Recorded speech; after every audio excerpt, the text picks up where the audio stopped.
Welcome back everybody to the Mario Kart 8 Retro Tracks Retrospective. Today we're going to be doing 2 tracks from Mario Kart DS. And I did accurately count the number of tracks for Mario Kart DS. You know, we're not going to have another Mario Kart 64 situation on our hands. We are definitely dealing with 3 tracks, okay? Okay. Alright. So, I'm sure almost nobody noticed that in the very beginning of showing this particular video clip here, I cut out the part where it says, you know, online interactions are not rated by the ESRB or whatever. I was having some screw-ups with the recording, so I was just like, I'll just cut that part out. Nobody will miss it. Alright, so, first up, we've got Cheep Cheep Beach. And as you can tell, I had to do something a little different here with the, you know, the blurriness on the side of the screen to keep it in the whole resolution thing. But yeah, now it's on the top and the bottom. Well, you know, this really, you know, although I'm not even talking about Mario Kart, this takes me back to the Soul Silver playthrough and how I had that, you know, the whole thing, the 2 screens side by side. I thought that was cool. Brought it back here. Why not? Alright, so here we are in lovely Cheep Cheep Beach, the DS version, of course. Now, one immediate difference that is noticeable, to me anyway, because I personally don't actually remember this track. Never actually played a lot of Mario Kart DS myself. But I did notice that once you drive into the water, you immediately lose a lot of speed. Unlike the Mario Kart 8 version where, you know, once you go into the water, you get the little propeller and you go, you know, not super fast, but, you know, a decent amount of fast. And, but yeah, in this version, no, the water definitely screws you over. And, of course, we don't have a hang glidey part here for this magical rainbow-looking boost pad. It's a very fancy-looking boost pad, I must say. But, oh, and also, in case anybody can't tell, didn't cut out the second lap for this track. That was done on purpose, because this is kind of a short track. So, you know, I figured I might as well just keep lap 2 in for the original and for the remake. So, you know, we got something to look forward to. Yay! Alrighty, but once again, those crabs, you know, the cangrejos, they're here on, oh, what the heck? On Cheep Cheep Beach, and the Cheep Cheeps themselves just kind of bouncing around with their 2D sprites. You know, that is something, though, I did notice when I was playing, you know, the game for, you know, to record this. I noticed that the red shells, yeah, they have a tendency to come up from the side, and then they'd try to kind of, like, swerve around and then hit you from the front. I really didn't appreciate that very much. I thought that was very sneaky and very uncool. Alrighty, so no hang glidey part, but, you know, I do notice, though, now that the jump is a lot shorter. You know, you had the whole hang glidey part, you know, you're soaring over the water for quite a while, and, you know, the Cheep Cheeps are jumping all out of the water and stuff. But here, you just kind of jump, and then you're there on land again. Yeah, stay away from the water again. So, uh-oh. Boom. Well, that was uncalled for. I think I had a little bit of trivia for this track. I think there was one thing that said on the Super Mario Wiki that it's a tropical beach that resembles Cheep Cheep Island from Mario Kart Super Circuit. Not familiar with that one either. You know, I just thought I'd throw that out there in case anybody you know, is familiar with those 2 tracks and can make the connection. Alright, so here we go with the fancy Mario Kart DS results screen. That's me, Anthony. I'm number 1. And, oh, this was the, what was it, the second track. Oh no, I'm sorry, it's the 3rd course of the Mushroom Cup in Mario Kart DS. Alright, here we are in the fancy HD remake. Yes, indeed, I was just talking about this. Go figure that I would show it after I talked about it, after the DS version. Huh, who would have saw that coming? But, in Mario Kart 8 is the 3rd course of the Shell Cup. So, first... That's the first cup, isn't it? I think so. Oh, kind of had to pop it open here. Yeah, it is. Okay, so this is apparently considered a very easy course in both games. It's in the very first cup in each game, and it's the 3rd course in each game's first cup. Very interesting. And boom, there goes that. See, now there's a red shell that hits you from behind. Now that's how it should work. Thank you, Mario Kart D8. I'm sorry, what? Thank you, Mario Kart 8, for re-establishing that, I should say. That should have always been a thing. I think there was a tiny bit of trivia. Oh, yeah, literally trivia. It says that beta versions of Cheep Cheep Beach reveal that it was originally going to be called Cheep Cheep Shore. Also, the course has grass in the beta version. Oh, and there was one more thing that I was gonna mention, but it's a lot more easy to explain with the side-by-side comparison. The last stretch before that, you know, that final left turn before the lap or the finish line, I should say, is a lot longer in the Mario Kart 8 version. Like the turn itself is a lot wider, and they put that mud patch there, which was not present in the DS version. And here we go, driving underwater, because I think I'm very fancy. Now you can, I don't think I remembered this or knew this at the time, but you can actually drive on the dark parts of the underwater portion of the course, but you can't drive off into the gorge. Obviously that would make a lot of sense, because you're driving off the course. Uh-oh. I heard that. Oh man, here it comes. Boop. So yeah, once again, I like to stop before I get hit by a blue shell in Mario Kart 8, because I feel like when you stop, it makes your coins a lot easier to pick up. So you can pick up at least one with greater ease, possibly even two. Because I swear that they like clump together a lot easier when you're at a dead stop when you get hit by the blue shell. I can't confirm, but that's just how I do it. I mean, it doesn't even matter anyway. You come to a dead stop when you hit the explosion anyway, so who cares? Alright, so yeah, you can. Oh, there it is. Yeah, I'm driving over the dark part. And there's a little patch of grass. Oh, yeah. Oh, whoops. I don't remember doing that, but that was pretty silly.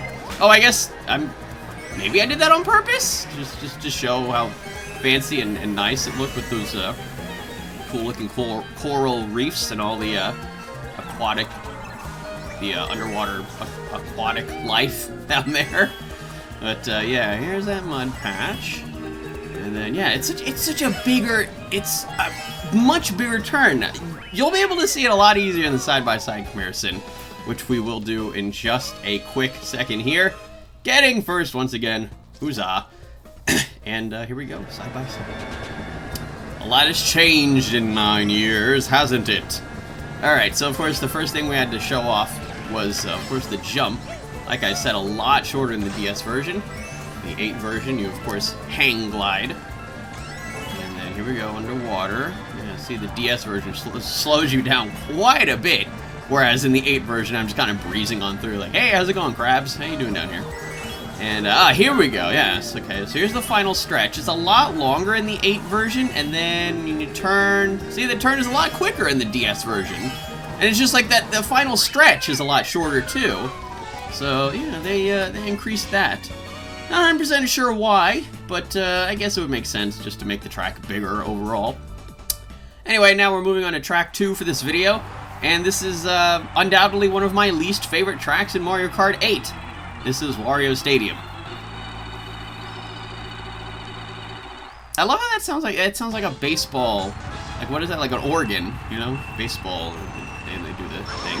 Anyway, getting me a fancy starting boost. And here we go. You know, one thing, though, that I noticed and I really like about Mario Kart DS is that the the bottom screen, I should say. The bottom screen is so good and so accurate that you can actually play watching the bottom screen. It's just like, it's perfect. It's like the perfect mini-map, sort of. Oh, here comes some green shells behind me. See, and that's another thing, though, is it makes it so much easier to see what's, like, you know, there's stuff behind you and everything. It's great. I guess it's not really a mini-map as much as it's a mega map.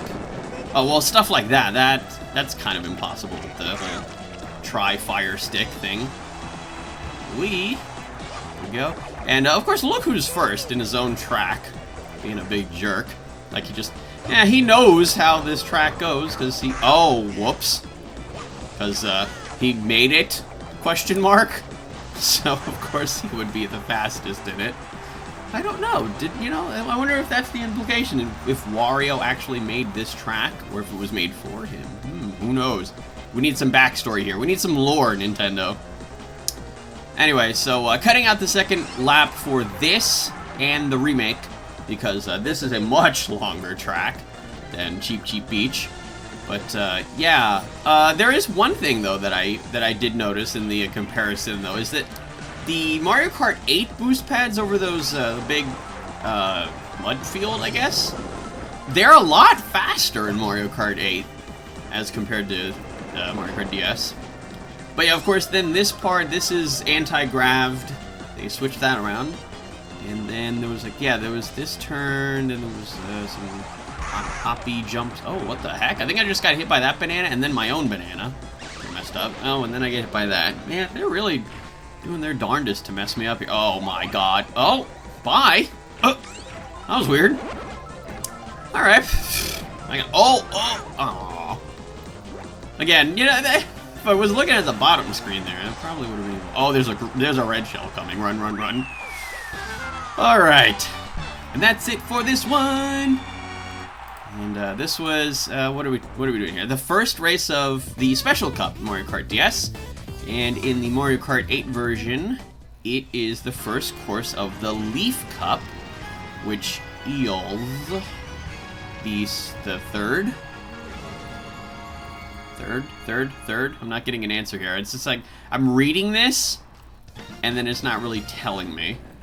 I'm gonna just assume it's because, yeah, I'm pretty sure the fourth one's the Lightning Cup. But anyway, here we go. Boom! Off into the HD remake we go. So yeah, once again, and this is the recurring theme with all of these retro courses. This track is a lot bigger in the Mario Kart 8 version. That's, of course, it has, for the fact that it has to hold 12 people as opposed to 8. You know, it's from time to time, I wish I could talk. I wish that was a thing. So here we go, moving on to the anti-gravity portion. This is probably the most enjoyable part of this track for me, just because, you know, it's anti-gravity, so it's really cool. But, I don't know, just overall, I just don't like this track. I think it goes back to that whole thing that I was talking about early on in the Mario Kart 8 Online Races series, where I was talking about, you know, if I had, like, particularly bad experiences or bad memories with a track, that usually makes me dislike a course a little bit more than usual, or than you get it. Anyway, so, again, I'm still not getting an answer here. I should have probably just clicked on the Mario Kart 8 article. That probably would have told me. But yeah, here we go, retro. Okay, it is the third cup. Okay, so it's in the first course of the final cup in Mario Kart DS, but the first course of the third cup in Mario Kart 8. Interesting. I suppose though, yeah, the tracks in the Special Cup, or the Lightning Cup in Mario Kart 8 are a little bit more complicated than this. But this does have its moments, I will say. And then, of course, oh, and then, you know, this whole underwater portion wasn't here. And then, surprisingly, there was no hang glidey part at the end. I couldn't quite hit the sign. I was trying. You saw I tried in the first lap and the last lap. Didn't happen. But anyway, let's do our side-by-side comparison. Now, there was not really too much skippery here, except for the fact that the Mario Kart 8 version, I actually managed to do it faster than the DS version, which was not the case in Cheep Cheep Beach. But yeah, so yeah, I had to do like a little bit of a skip to get the DS version to catch up. But yeah, you can definitely tell how the boost pads are a lot faster in the Mario Kart 8 version. Here we go with the anti-gravity. Surprisingly, there was none of that in Mario Kart DS, if anybody didn't know. Doo-hoo-hoo. Okay, and then I believe we're doing the final jump here. Yeah, the jumps are a lot different in Mario Kart DS than... oh, okay, then we're just doing the final turn out of the underwater portion that is not present in the DS version and the hang glidey bit. And that's it. Side by side, we are done with the first 2 of the 3 retro courses for Mario Kart DS. Thank you all for watching, and I will see you all in the next video where we'll be finishing off the 3rd course of the Mario Kart DS retro courses and moving on to the first Wii retro course. See you all next time.